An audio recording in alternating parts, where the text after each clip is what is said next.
Are you wondering what the main language milestones are for a child who is starting preschool? So maybe they've just turned 3 years old, or maybe they're between the ages of 3 and 3.5, or maybe they're about to turn 3. So, as with all milestones, we're going to look at three main milestones. One is expressive language, or what the child says. The other one is receptive language, or what the child understands. And the last one is social language, or how the child interacts with other peers and with adults. So we're going to talk about each of those three. So hi, my name is Amini. I'm a speech and language pathologist with several years of experience working with children in clinics and in schools. I also own my own practice, Smarter Speech, in the Bay Area, where I work with children and their parents to maximize speech and language development. And my aim with this channel is to empower parents and caregivers with simple tips and knowledge to help them with their child's language development, especially under the age of 5, which is when a lot of language development and learning foundations happen. So the more tools people have, the better. So without further ado, let's get into it. The first milestone we're going to look at is an expressive language milestone. And this expressive language milestone is using 3 words, usually in complete sentences. So the shortest that a sentence can be is 2 words, and it means a subject and a verb. I run, for example. Around the age of 3, you would want to hear I run somewhere, right? Or I run there. So there's an object for your verb. Or, for example, I cut this. There's an object for the verb cut. The subject is I. So one really easy way to listen and hear if your child is using subject, verb, and object is to listen to the way that they play or the way that they talk to you while playing Play-Doh. So Play-Doh is great because there's lots of opportunities for subject, verb, and object sentences. So some of the things you might keep an ear out for include maybe they'll say something like, I roll yellow, or I roll pink. I is the subject, verb is roll, and pink is object. You might hear something like, I cut pizza, or I cut this. Maybe you hear something like, I press the shape. So that's again, subject, verb, and object. Or maybe you hear something like, I open white, or I open yellow. Again, subject, verb, object. So with milestones, it's okay if a child is still acquiring this milestone, meaning, especially when a child has just turned 3 or turned 3 recently, it'll take some time for them to get the 3 words, and the 3 words might not happen all the time. Maybe they just happen once in a while. I love you, for example, happens once in a while. As long as you're starting to hear them come in, that's a good sign. But if your child is approaching 3.5 and you're really not hearing many 3-word utterances, that is something to keep an eye out for and mention maybe to a pediatrician or a teacher or a speech therapist to get a second opinion. But like with all milestones, children develop at different rates. And just because they're a little bit slower than the kid next to them doesn't mean that something is completely wrong. But at the same time, we also want to make sure that we're monitoring and we're checking as we go to make sure we're keeping up. So the second milestone that I look out for with 3-year-olds is an ability to answer basic WH questions.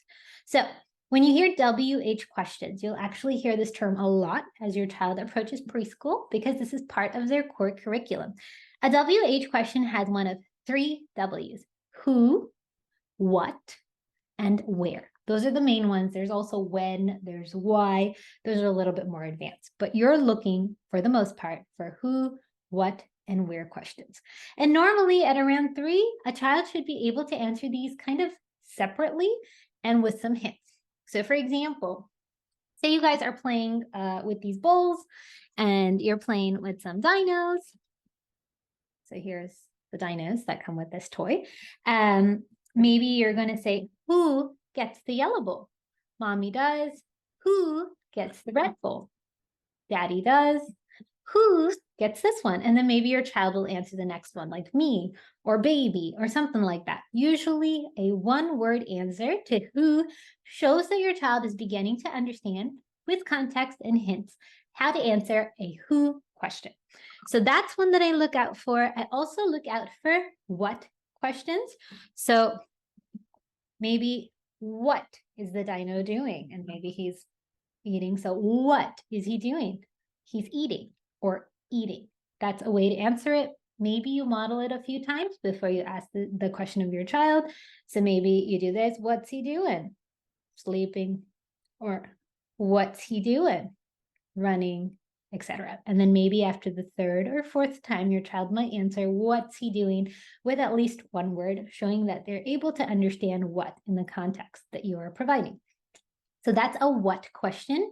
Where questions are, you can use some simple prepositions to answer these. So like, for example, where should I put the dino? In the green. Where should I put this dino? In the yellow. Where should I put this dino? In the red. And where should I put this dino? See if your child can say in, or maybe they can say orange, any sort of an indication that they understood that where means you're asking about location. So again, in isolation with very simple questions, your child should be starting to answer who, what, and where questions. So that's one that I look out for, just for that back and forth turn, understanding that I'm asking a question and being able to at least once in a while figure out what the question is based on some modeling. So that's WH questions.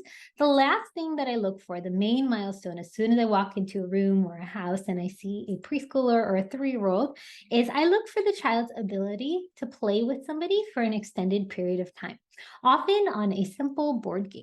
So the reason why I look for this is normally around the age of 3, a child is starting to understand that communication is a back and forth activity.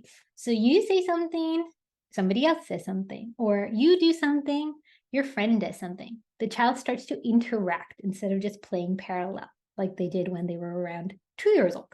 So what I look for is in a simple game like Hi Ho Cheerio, for example, I've linked that in the description box below. Can the child spin the spinner, see how many cherries they got, and put them in the bucket? So maybe the first turn, the child gets 2 cherries, and you can say something like, my turn, spin the spinner, 2 cherries, and then you go to the bucket and you pick the cherries. Is your child able to do that for just at least 3 back and forth turns before they get tired of it, or maybe they don't like sharing, or they're bored of the game? Can they take the turns, the spinning and the consequent activity, at least 3 times? That means they're starting to learn how to play a very simple board game. That tells me a lot about their ability to interact with other people for an extended period of time. So those are our 3 milestones. And before I go on to our recap, I do want to emphasize why social language is so important. So language is not always about what a child understands and what they say, although that is very important. How a child interacts with others shows how receptive they are to learning new things. And it also is the baseline for all communication. It's the foundation for all communication. If a child has some gaps in how they interact, that's going to impact the entire way their language develops. So that's why we want to look at social language. So there we have it, our 3 main milestones that I would look for as a speech therapist if I was looking at a 3-year-old to see how things are going. First one, are they using simple sentences, 3-word utterances, at least 50% of the time, maybe more? Second one, are they able to answer with hints and clues and context, maybe even just using 1 word, WH questions like who questions, what questions, and where questions? And last, can they play a simple board game or interact with another person with a game or a toy for at least 3 back and forth turns? So like always, if you are concerned for any of these milestones, it's a good idea to keep an eye out for it. Talk to your preschool teacher, mention it to the pediatrician. And if you are continuing to be more concerned as time increases and things are not improving, definitely seek some help. Ask for an evaluation with your pediatrician or your school district to see what might be going on. So earlier is better. So knowing all this is a really powerful tool because you can keep an eye on these skills and see if they are developing with time. So I hope that this video helped you. If you want some more resources on how to help your child, you can check out the description box below. I have a link to our mailing list where I send a monthly tip that's themed to the month and the season on things that you could do with your preschooler to boost language development. I also have an ebook on 10 tips to help your child with preschool language development. That's linked below. There's also a parent education course on preschool language development, if that's something that you're interested in. And finally, some of the toys that I've used just to demonstrate the things that I'm looking for are also linked below if you're interested in purchasing some of them to have some fun with your little one. So I hope that this video helped you, and happy talking.